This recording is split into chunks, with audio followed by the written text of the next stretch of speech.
Hello everyone, how's it going? I'm Alan. I'm here to show you today a little bit of my process creating the string sheet, which I'm going to use on my personal project, which is the Cyberpunk city. I've recorded every step of my height map here, but unfortunately some of the videos just didn't go right. I had some problems. It recorded the wrong application, and I was going to do like a time lapse, but unfortunately this is not going to be possible because of these videos. So I thought that I could go step by step of my height map, so you guys can see a little bit and I can explain a little bit of how I thought, my thought process, and also my base color and the roughness. This is going okay. So I posted a time lapse where you can see a little bit of my process doing the base colors and also the roughness. So yeah, that's pretty much it. Let's begin. So the first thing that I did, like when planning the tree sheet, was making kind of a mask, like an ID mask here, so I could remove some of the parts of the tree sheet and start working only on these sections. So these are very weird colors that Blender gave to me, but I managed to take out these colors as masks, so I didn't care a little much about the colors here. And well, I began working in the tactile floor, like these floor here. And yeah, as you can see, like this graph, it's pretty extensive, but it could be a lot more. That's because I placed some subgraphs that I could reutilize most of the things here in the height map. You guys will notice that with the base color as well, I use like a base color generator, which has some generic noises and things that will have in all of these elements. So yeah, let's enter on the tactile floor. Let's work here. Yeah, so pretty much like a simple shape with a histogram scheme, so I can take so I can shape up a little bit. This I plug it into a tile sampler, and then at the end I just added I put a blend here in max mode, so it kind of goes, it's like you're adding something on top. And the bottom layer, it's this histogram range here. So I first worked to the shape, a square shape. I bevel it so I could get a little bit more of these curved edges here. I made an histogram range, so when adding stuff with the max blending mode, you have kind of, as I said, like these bottom layer and top layer added on top of each other. So these ones, since it's a little bit brighter than this one, it will add nicely. So I got this shape, then I used another tile sampler so I could do my final shape, right? And it could tile horizontally. Also I made like a mask, something that I just wanted this shape here without these grids. I don't know how to call it, like these top shapes here. I made only these squares, and I exported kind of as a mask, because I wanted to do something only in this part here, in the base color and also in roughness. So yeah, and after that I just plugged some very subtle noises, which is a Gaussian noise, plugged into a histogram scheme so I can mask some of the parts of the Gaussian noise, and then I plugged into a slope blur grayscale so we can have a little bit of damage around these. So I'm not aiming for a realistic environment here, so I'm kind of okay with this kind of damage because it looks a little bit stylized, and kind of generic. So yeah, that's pretty much the vision that I'm going for. Like I'm not going for something too specific here. So yeah, that's the shape that I wanted, something very simple, and then I exported as a height. So once I finished that, I could go and make like this subgraph. I could place anywhere I want.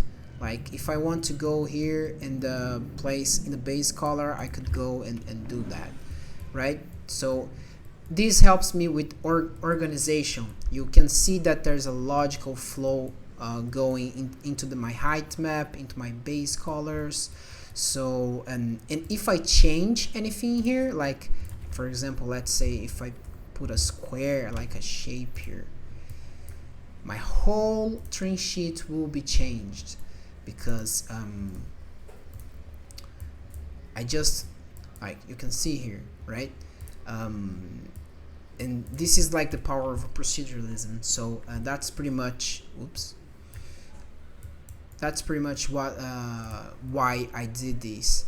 The reason that I did this, like I just placed my whole height map into subgraphs, so I could easily change whenever I want to, right? So let's go for the clean curves.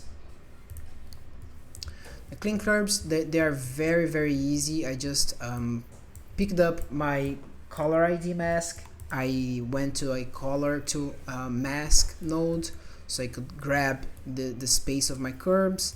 I bevel it like a little bit, so I could have kind of a fake bevel in the future, where I'm going to model some of the shapes and the buildings and all of that will have curves or curves, and yeah, I bevel it so we could have this nice shape. Also with this tile sampler, I just used like these huge rectangular shapes, beveled it, and then used an auto level so we can have a nice bevel here. Inverted and subtracted from the main shape, and I got this curve shaped. Again, very stylized, very exaggerated. This is going to be tested, and probably this is going to be changed in the future, but for now I'm satisfied with it.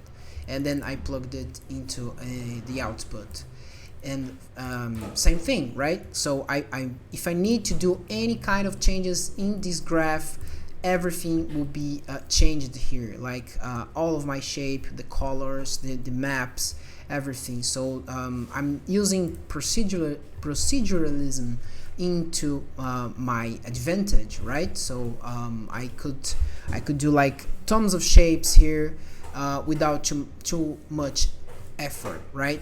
And that's the beauty of things. Like I just duplicated this curb clean subgraph and renamed it as a curb dirt, right? So the first shape, let me just open this guide. Like you can see up until here, it's the same thing, right?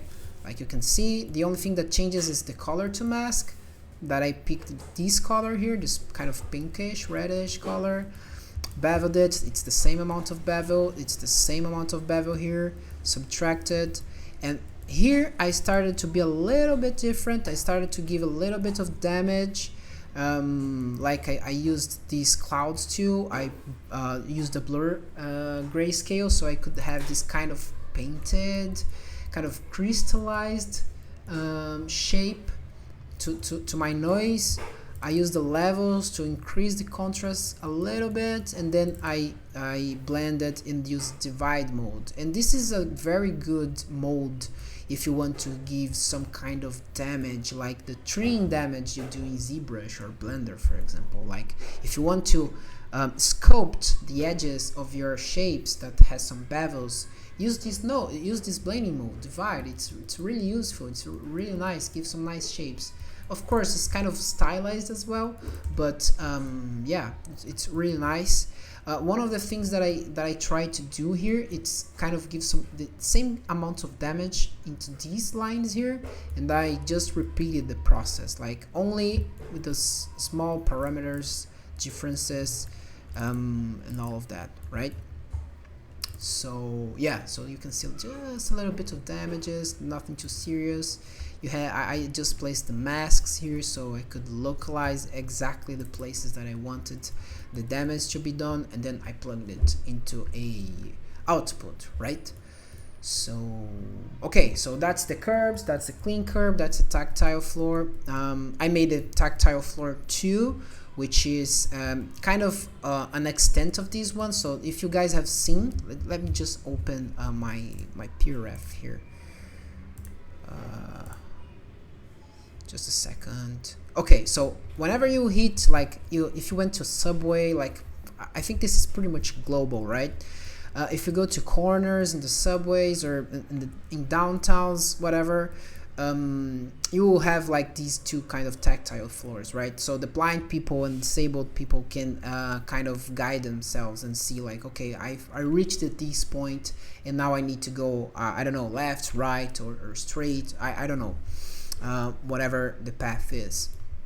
So I needed to do like this secondary shape here, which is the corner shapes, or even like the shapes that when you are going to cross the street, this is the shape that's used, right? So but I didn't need it to be like super tileable or anything. I just needed to do one, and then I can rotate that later. I can do some kind of deformation, so it still would look different, because everything that I'm doing here, it's kind of generic, so you don't spot too much things like repetition, you know.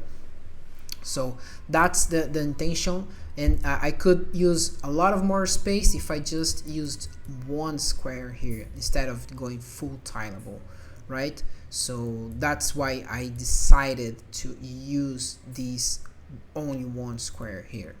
Okay, so jumping into this subgraph, pretty much easy as well. I used a shape, a bevel, like I just did this bevel so I could get this, again, this curved shape here. Did a histogram range, again, like this histogram range I just placed in the middle level so I can have a top layer here. When adding things, you do pretty much a height blend here, so I'm just adding stuff on top, and the stuff that I am adding on top is kind of these buttons, like yeah, it's kind of a button, right? So it's easier for disabled people to guide themselves with this. So I just used the tile sampler, I used the transformation so I could place it a little bit better and resize it, and then I just, for better control, I used the mask shape, like the beveled, as a mask, so these corner pieces won't be showing up in the final height, right?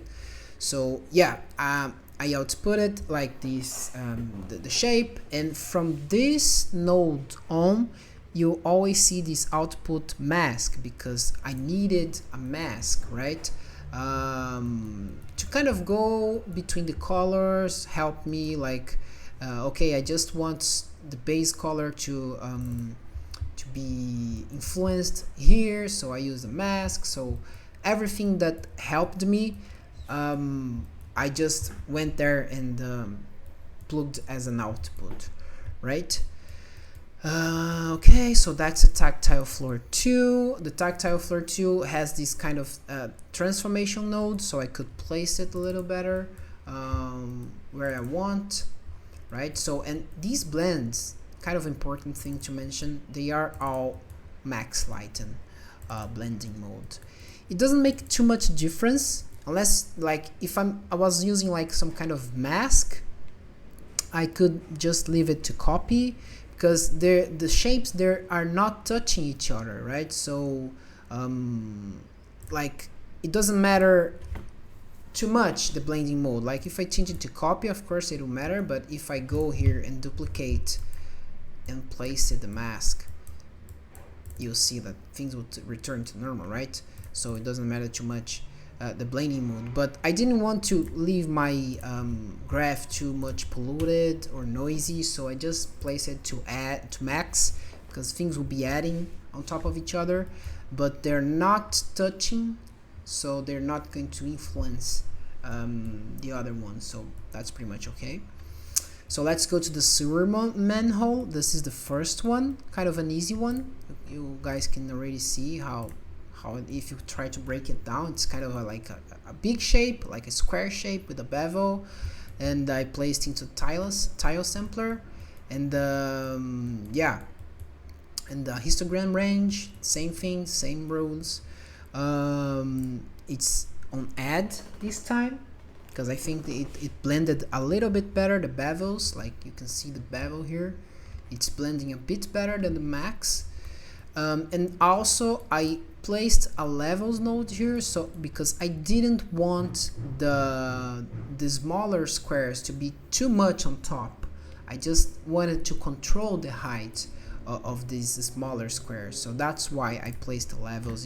You can see like this would turn like everything will be very white, and there's going to be like a huge step, and I didn't want that. I wanted to make things look a bit flat, not that much, but you can see here in the reference, right, like the smaller squares, they're not so high as the tactile floors. Like you can see there's a higher height in the tactile floors, while in the manhole it's very flat, right? So I just wanted to make these differences, and again, an output and a mask. Okay, and that leaves us to the sewer too, which this one was pretty fun to work with. It was very challenging because I didn't had any idea how to do it, and I was kind of afraid to record, and and I was like, okay, how can I do this fast? And I experimented a little, and I'm so mad that you guys won't see that because of a stupidity that I did. I'm really sorry for that. But yeah, I can go through of these, kind of compensate all of this. So this is one of the like most complex graphs that I did in this TrimSheet graph, but that's pretty much okay, right? So I started with a shape, like a circular shape. This is pretty much an inset. Like if you're used to modeling, you know what an inset is. I just duplicated my shape, reduced the size a little bit, and then subtracted the same shape here, so you can get like this kind of you know, like this kind of inset here. So yeah, really nice. I did that again because there's like a gap. Like if you can check, if you check the reference here, like there's this kind of gap, right? This is kind of a framing, the first rim, and then there's the second ring, which is the actual manhole, right? So yeah, this is what I did. This was kind of an experimentation that I did. I tried to duplicate. I beveled the shape because when I reduced the size, it was too thin, because I wanted to do like the center part, and you can see it's very thick, right? Much thicker than this one. So I beveled it. I used an histogram scan so I can get like this shape to be a little harder on the edges, and then I just blended it. Right now, thinking about it, I might do like a bevel here because there's no such thing as a 90-degree angle on the HeightMap. There shouldn't be in your texture, so maybe in the future I will place a bevel here, or maybe I do that. Oh yeah, that's right, I do that here. So never mind. Okay, so I was just doing that, like the complete white shapes, because in the end I will bevel everything. And when working with like this kind of hard surface shapes, it's better to work with 0 to 1 scale, right? It's going to be hard if you try to bevel things and then try to mix things up. It's going to start looking wonky, and you're gonna have trouble with your HeightMap. And yeah, so I find it easier to work with entirely black and entirely white shapes, and then at the end of my graph, at the end of my logic, I just go for bevel, and then I can just go and work a little bit on the height and increase the height a little bit. And but that's the way that I like to work. If you guys have another suggestion, that's totally up to you. All right, so continue here for these kind of square shapes here that separates each letter, and these kind of circular shapes. I just use the splatter circular, and a lot of tweaking, a lot of going here into the parameters and messing around and tweaking until I got this shape. And then I just duplicated the splatter circular, and yeah, I could mirror this, but at the time I was kind of going with the flow, you know, like, okay, this is what I'm going to do. I'm not thinking too much, I'm just doing it. So this is just like the splatter circular mirrored. That's okay, you can just mirror, like I could just do this right now, right? That wouldn't change too much, but that's okay. And then I just added on top these kind of circular shapes here. So I didn't want to go one-to-one, like I didn't want it to make entirely equal, but I want to make this manhole inspired in this one. And you guys will see that I didn't even go for the letters because I didn't want to, right? And this is like the middle shape, really simple. And then at the end, as I said, I beveled everything so I can have a better normal map. Like you can just see here, like you would have like these kind of things here. Forget about like these jagged lines, this is not what I'm using. And then I just went and used a uniform color, so the I fill this in the height map in the middle, right? So it doesn't stay like entirely in the ground, because yeah, so I wanted to carve some shapes here like this. I think this is where the workers just place like something to take out the manhole and kind of do the job, right? So I needed this middle part to be gray because I wanted to carve. So yeah, that's what I did here. That's why it's gray out here. And then I just made the shape here like it's a rigid bell. I used a histogram scheme so I can get the full shape. I blended it, and the cool thing, I just used a blend and plugged the shape into the foreground, and then used the cropping parameters here, like the bottom you can see it's just half, so I don't need like extra nodes or something like that. I beveled it. I used the transform to place into the right spot, and then I just mirrored it. Okay, so yeah, I could have mirrored here, I didn't, then I just mirrored it. Hey, yeah, that's my logic. Okay, and then I subtracted, placed into the output, and then use the initial shape like this first node here as my mask. And yeah, that's the one of the last ones. We have the vents. The vents, it's a pretty easy one, pretty common. Like it's a shape. I did the same thing. Like I think I even duplicated this graph into this one and just changed it into the square shape because it was so easy to do that, right? And I just inset it, made it inset, bevel it. I went to a curve node here because I wanted to give kind of a special shape here in the frame, which would be a little harder to get, like blending and messing around. So whenever you want to model different shapes, just try a curve node, right? You still have, you would need to have these grayscale values so you could play around, but it's really nice to sculpt using curve, right? And look how much simple it is. It's just like a point, and then I just cranked up like the handles so I could have this kind of cool shape. Okay, then for the inside part, I went to a gradient, tiled it a bunch of times, like I rotated 180 degrees. I tiled it 8 times. I did a non-uniform blur grayscale.